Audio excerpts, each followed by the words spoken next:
Halo teman-teman, kembali lagi di Ruang Baca dengan saya Amanu dan tamu kita kali ini yaitu Kak Wafidhatus Komaria dari Duta Baca Lamongan.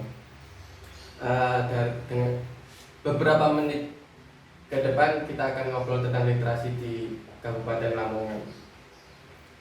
Langsung saja, Mbak Wafidhatus Komaria, kalau bisa lebih pendek dipanggilnya gimana ya Kak? Kalau biasanya teman-teman sih manggilnya Wida. Oh. Ya macam-macam, kadang-kadang dipanggil Wafidhatus, dipanggil Wida, senyamannya masnya. Oke, Kak, saya panggil Kak Wida saja. Selama ini, jadi Kak Wida kan Duta Baca mulai tahun 2020 ya.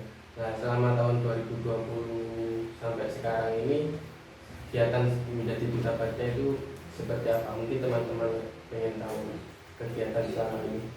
Kegiatan selama ini sebenarnya banyak banget, kayak schedule-schedule-nya berhubung sedang pandemi kan sekarang masa itu banyak banget kegiatan-kegiatan yang harus terpaksa di cancel, kemudian diganti dengan kegiatan-kegiatan virtual melalui media sosial. Salah satunya kayak memposting di Instagram tentang Perpusda, jadwal dari jadwal buka, kemudian ada aplikasi digital iLamongan.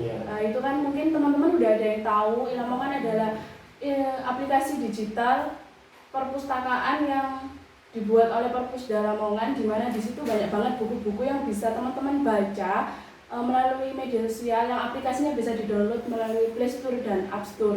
Seperti itu tuh kami mempromosikan aplikasi tersebut di media sosial. Kemudian ada kayak pesan-pesan, kita buat vlog, pesan untuk teman-teman di media sosial. Apa sih literasi itu? Apa sih manfaat membaca? Kemudian kita menyampaikannya ke teman-teman seperti itu. Berarti kan sekarang emang mulainya masuk digital. Berarti ranahnya karena main di digital dulu ya. Soalnya kan kita nggak boleh ketemu langsung. Iya, seperti itu.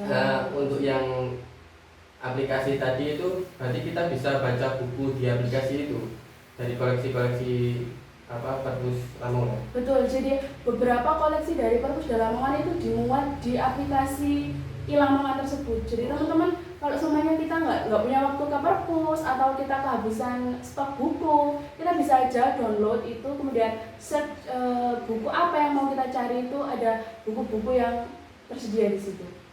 Itu dari koleksinya Perpusda sendiri ya, atau kan ada nih yang e-Perpusnas yang nasional, apakah di aplikasi itu ngelink juga ke yang nasional atau hanya di yang Perpusda aja? Hanya yang di Perpusda aja, sama ada kayak buku-buku dari Pak Yuhronur juga ada.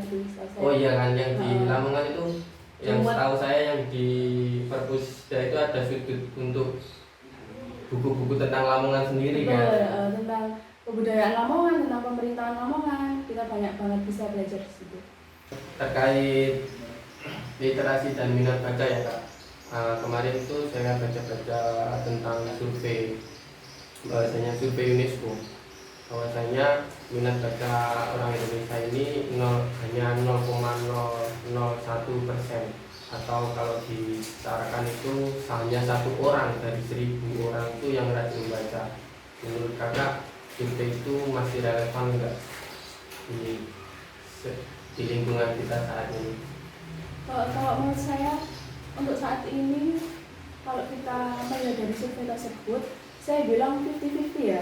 Karena apa? Ada beberapa golongan masyarakat yang sama sekali tidak mengenal membaca, tapi ada juga beberapa golongan lainnya yang aktif banget membaca. Dia tahu tentang dunia membaca, dunia literasi itu dalam banget. Kayak gitu tuh juga banyak banget sebetulnya. Oh iya, kadang lagi kan orang itu belum tertarik juga untuk membaca. Iya, belum ada ketertarikan mungkin yang mendorong mereka untuk mengenal membaca itu. Bisa juga kayak gini, apa mungkin seperti itu dikarenakan akses buku ke teman-teman itu yang agak susah atau gimana? Menurut saya salah satu pengaruhnya juga itu. Jadi kayak ini ya, emang sih kalau saya itu di Lamongan, balik ke Lamongan, saya dulu di Malang itu toko buku itu ya lumayan banyak ya. Kalau balik Lamongan sama terus nyari buku untuk dibeli itu paling enggak di samping Semada. Iya, di cuma Semada itu aja. iya, kan, gitu. Udah murah lagi. Hanya di situ, terus kalau ya pilihannya ya itu aja Itu aja. kan. Terus mungkin itu juga salah satunya sih. Kalau Kak Bida untuk meningkatkan minat baca sendirinya itu seperti apa? Kan orang-orang awalnya itu menemukan satu buku untuk yang seterusnya Bisa mencintai buku. buku yang Jadi kata Najwa Shihab iya. ya. Menurut Kak, kalau Kak Bida gimana? Kalau menurutku kayak gitu, jadi kita mau fokuskan kita sukanya apa dulu. Iya. Kita sukanya genrenya ke apa dulu. Kita suka tentang apa, maksudnya kita suka belajar tentang pengetahuan alam, atau mungkin kita suka dengan filsafat, atau mungkin kita suka dengan yang genre romantis. Kita cari dulu spesifiknya. Kemudian kita cari yang suka yang buku-buku yang tentang filsafat seperti itu. Nah, kita cari itu buku-buku itu. Kita nemu satu, terus kan seneng. Jadi kita baca buku penasaran. Oh, ternyata enak ya mau coba deh yang lainnya. Nah, kayak gitu. Mungkin kalau dari aku sendiri kayak gitu sih. Lanjut ya, kita balik ke tentang literasi yang ada di Lamongan ini juga ya. Untuk yang jadi literasi ini kalau dari buku itu literasi dasar itu ada 6. Ada literasi baca tulis, literasi numerik, sains, digital, finansial, budaya, dan keluargaan. Kalau boleh tahu nih terkait tentang sekarang kan banyak mengarah ke digital ya, meskipun manual itu sebenarnya lebih asik daripada digital. Betul. Kalau literasi digital, pemahaman literasi digital saat ini menurut Kak Bida bagaimana? Menurutku pemahaman tentang literasi digital itu memudahkan sebenarnya. Iya. Memudahkan karena apa ya, kita tinggal cuma cari apa kata kuncinya, nanti kita bisa ketemu itu kan. Iya. Jadi generasi milenial sekarang yang lebih berpikir praktis itu malas buat cari-cari buku-buku itu kebanyakan kayak gitu. Jadi mereka search aja, mereka cari kata kuncinya, mereka belajar melalui media sosial, mereka belajar melalui aplikasi sosial, lebih praktis gitu mereka bacanya kayak gitu. Ya kan, ya kita juga sudah melewati literasi baca tulis yang untuk meminimalisir buta huruf kan. Dari ke-6 literasi digital, literasi dasar ini, kok saya sampai libet. Dari ke-6 literasi dasar ini, menurut Kak Bida yang paling enak dikembangkan untuk saat ini di Lamongan itu? Kalau yang dikembangkan, semuanya seharusnya dikembangkan karena semuanya itu punya nilai plus masing-masing. Tapi menurut saya yang paling utama dan yang perlu ditanamkan di era milenial seperti saat ini adalah yang terakhir, tentang kebudayaan dan kewargaan. Nah, kenapa begitu? Karena menurutku kayak gini, banyak banget budaya-budaya asing yang masuk seiring dengan luasnya perkembangan globalisasi, khususnya untuk generasi milenial, pemuda-pemuda. Mereka itu sulit sekali untuk memfilter apa sih yang harusnya nggak boleh, apa sih yang harusnya boleh. Itu sulit banget ditanamkan ke pergaulan saat ini gitu. Jadi menurutku kita harus mengenal dulu budaya Indonesia itu kayak apa sih, budaya daerah kita itu apa dulu sih, apa yang menjadi ciri dari kebudayaan kita, apa yang harus kita tanamkan dalam kehidupan kita, itu kita harus kenal dulu. Kemudian menurutku kalau kita udah kenal, kemudian kita mengenal keberagaman orang lain di sekitar kita. Mana nih yang bisa kita pelajari, mana nih yang nggak boleh kita terapkan karena nggak sesuai dengan kebudayaan kita. Kayak gitu kan nanti timbullah, kalau kita mengenal banyak kebudayaan, banyak perbedaan, timbullah kita saling menghargai, toleransi. Kemudian ketemulah, nggak ada yang namanya konflik, nggak ada yang namanya apa itu yang kayak perbedaan pendapat sampai menjatuhkan satu sama lain, itu nggak ada. Soalnya kita udah saling menghargai kan, saling paham kalau ini budaya masing-masing. Itu ya, itu mana perbedaan yang mana yang bisa disatukan, mana yang itu kita filter dulu kayak gitu. Saling menghargai lah. Karena banyak banget kan sekarang di Indonesia konflik-konflik antar suku, ras, agama. Nah itu karena minimnya nilai toleransi dan kebudayaan di masyarakat itu sendiri. Menurutku kayak gitu sih. Iya. Kan soalnya kita kita kalau nggak paham diri kita itu beragam juga kan, kita pasti menilai orang lain mungkin kalau mereka beda dengan kita nanti kan, jadi kita merendahkan yang berbeda dengan kita, itu yang nggak baik juga. Kebanyakan kan sekarang orang itu apatis gitu mas. Oh iya. Apa yang maunya ada dalam dirinya ya wis aku ya aku, dia nggak mau memahami yang di luar dari itu. Iya. Sedangkan di luar dari itu kita bisa belajar. Dia beda dari kita, bukan berarti kita nggak boleh jadi kayak dia. Seharusnya kita belajar. Oh dia beda dari aku harus belajar dari perbedaan dia gitu. Ini ya, balik ke literasi tadi ya. Untuk gerakan apa namanya, minggu beberapa minggu kemarin kan saya tahu itu dari postingan Pak Bupati terkait gerakan Lamongan satu hari satu buku. Nah terkait gerakan ini, menurut Kak Wida, gerakan literasi di Lamongan ini seperti apa sih sekarang ini? Apa tahapannya sudah banyak, sudah masif gitu atau gimana? Kalau menurut saya program literasi di Lamongan, kita bahas tentang programnya dulu, itu programnya itu bagus-bagus dan banyak banget mas. Kayak salah satunya yang disebutkan tadi kan, yang Germas Sapu yang dilaunchingkan oleh Bapak Imronur itu. Sebelumnya kan juga ada yang diluncurkan oleh Bapak Fadli itu kan. Dan itu banyak banget. Seharusnya kalau program tersebut berjalan dengan sebagaimana mestinya dan sesuai dengan kondisi masyarakat, itu akan berdampak baik banget seharusnya. Tapi karena karena dilihat dari kenyataan dan fakta di lapangan, tidak semulus itu ternyata. Jadi ada masyarakat yang pasif dengan hal itu. Yang salah ini bukan pemerintahnya, karena mereka sudah membuat banyak sekali program untuk dijalankan. Yang salah adalah kesadaran dari kita, kesadaran dari masyarakat itu sendiri. Nah, kenapa kok masyarakat bisa nggak sadar? Lah itulah tugas kita sebagai ada organisasi literasi, dan lah itu tugas kita untuk menyadarkan sebenarnya. Kenapa kok sampai mereka nggak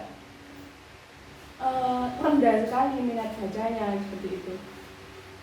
Nah, terkait gerakan literasi ini ya, gerakan literasi itu kan prinsip-prinsip dari gerakan literasi itu juga ada berkesinambungan, integrasi, dan juga mengedepankan pemangku kepentingan. Dari semua itu mungkin kalau dari Kak Wida, kendalanya seperti yang di program-program yang sudah berlanjut itu sebenarnya ada di mana sih? Kok sampai masih belum banyak juga menyentuh masyarakat yang di bawah untuk gerakan literasi ini? Itu kendalanya itu komunikasi, kurang adanya kesinambungan gitu antara pihak satu dan pihak dua, pihak satu dari pemerintah, pihak dua sasarannya adalah masyarakat, itu kurang klop gitu.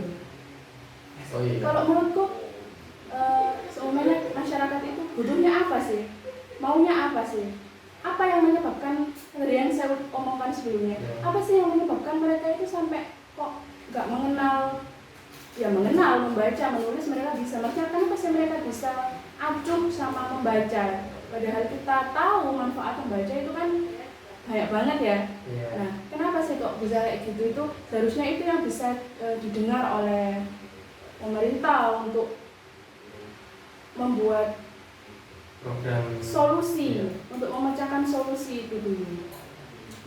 Oh iya, berarti mungkin gini, yang saat ini kan banyak tuh mobil-mobil apa itu, mobilnya tuh perpustakaan berjalan gitu kan. Perpustakaan berjalan itu mungkin bisa dijadikan gini mungkin ya. Kalau penelitian yang saya sekarang ini, kan desa-desa itu kan terkait kebutuhan buku kan, kebutuhan bacaan kan nggak sama. Mereka juga mau bacanya apa kan juga nggak sama kan. Mungkin ketika buku itu dibawa ke desa A, desa yang bagian utara, kita panggil contoh di utara, mungkin bawa ke utara, Kalau ke utara mungkin kita bawa buku anak-anak untuk anak-anaknya, mungkin untuk warga-warganya ibu-ibu ya ada, bawa bapak mungkin untuk mayoritas di sana kan petambak atau yang di Pantura juga nelayan mungkin bisa juga bawa-bawa buku yang sesuai dengan daerah Minatnya kan. berbeda-beda. Iya kan, minatnya berbeda. Jadi itu tadi salah satu contoh menurut saya, kita bisa membawa buku di mobil perpus itu ke daerah-daerah dengan menyesuaikan daerahnya. Dan Kak Wildan dan teman-teman mungkin kedepannya ada program apa sih untuk meningkatkan minat baca masyarakat di teman-teman kita baca lama. Kalau program atau planning sendiri, kita sebagai duta baca itu ada program-program planning dari masing-masing teman-teman kita. Salah satunya dari saya mengangkat dari ruang lingkup saya karena saya adalah seorang mahasiswa, jadi saya mengangkat ini dari lingkup saya, yaitu lingkup mahasiswa. Saya membuat mengajukan program saya itu adalah membudayakan 10 menit baca sebelum dimulainya mata kuliah, kemudian mempresentasikan hasil bacaan ke depan kelas sebagai syarat mengikuti ujian semester. Oh jadi itu seperti kayak gini, ketika kita sebelum mulai kelas, Betul. sebelum mulai kelas kita baca buku dulu. Nah, kita kan udah baca buku nih. Yeah. Kalau cuma sekedar baca buku tok, nah teman-teman itu pasti malas. Tapi kenapa saya buat tambahannya mempresentasikan di depan kelas? Itu kenapa? Karena literasi adalah membaca, menulis, berbicara, menghitung. Nah, berbicara itu termasuk juga literasi. Banyak banget sekarang itu kan teman-teman kuliah itu cuma budal, longgo, dia nggak tahu apa-apa, gitu kan. Jadi sebenarnya banyak juga yang kayak dia itu pintar, tapi dia nggak bisa mengflorkan ilmunya, nggak bisa membagi ilmunya. Kenapa? Dia nggak bisa ngomong di depan. Oh iya. Dia tuh nggak punya keberanian untuk public speaking, dia nggak punya keberanian untuk membagi apa sih yang ada di isi kepalanya, apa yang ada di hatinya, itu dia nggak punya keberanian itu. Lah rugi orang kayak gitu kan mas. Karena dia udah punya ilmu tapi dia nggak membagi apa yang dia punya. Nah kenapa saya berpikir bahwa wajib baca 10 menit kemudian kita mempresentasikan di depan kelas. Selain kita membudayakan membaca, kemudian kita membangun karakter berani untuk berbicara di depan.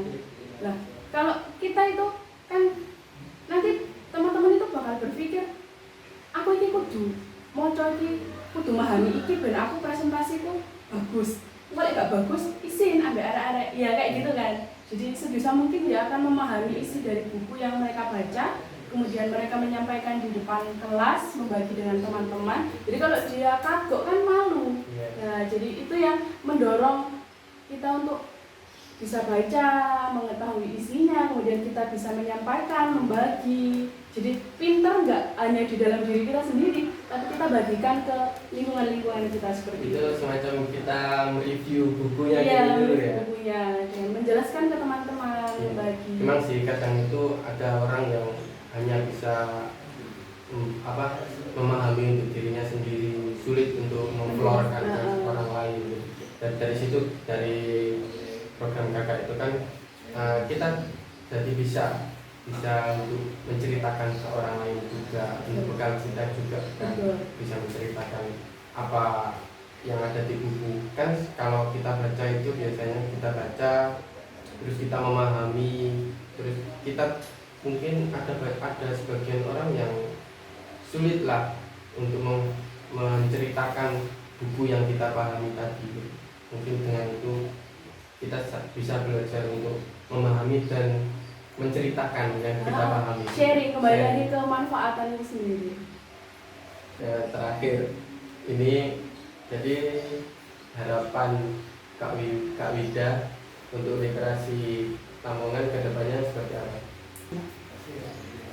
Harapan saya sendiri untuk literasi di Lamongan, yang pertama semoga pandemi ini cepat berakhir, agar planning atau program-program yang ada juga bisa berjalan sebagaimana mestinya yang diharapkan oleh pemerintah. Kemudian kita juga supaya bisa mendengar aspirasi-aspirasi dari teman-teman, dari masyarakat, apa yang mereka butuhkan. Kalau ada komunikasi seperti itu, maka program akan bisa berjalan dengan baik sesuai dengan rencana. Kemudian harapan juga untuk teman-teman dari teman-teman organisasi literasi yang ada juga bisa memperluas sayapnya untuk bisa membagi Ya, bacaan ke masyarakat Lamongan. Harapan saya seperti itu. Ya, soalnya kan kalau secara online pun juga Iya, tidak maksimal, kurang maksimal. Oke, terima kasih Kak Ida untuk obrolan kali ini. Obrolan kali ini menarik terkait literasi yang ada di Lamongan. Ya. Jadi sebenarnya dari obrolan yang kita dapat tadi, sebenarnya program literasi di Lamongan ini sudah sangat baik. Pemerintah juga sudah sangat mendukung pemerataan buku-buku, gitu. Cuman masih kurang maksimalnya perpus yang dibawa ke daerah-daerah ini tentang buku-buku yang mungkin nanti disesuaikan dengan daerahnya juga. Dan untuk saat ini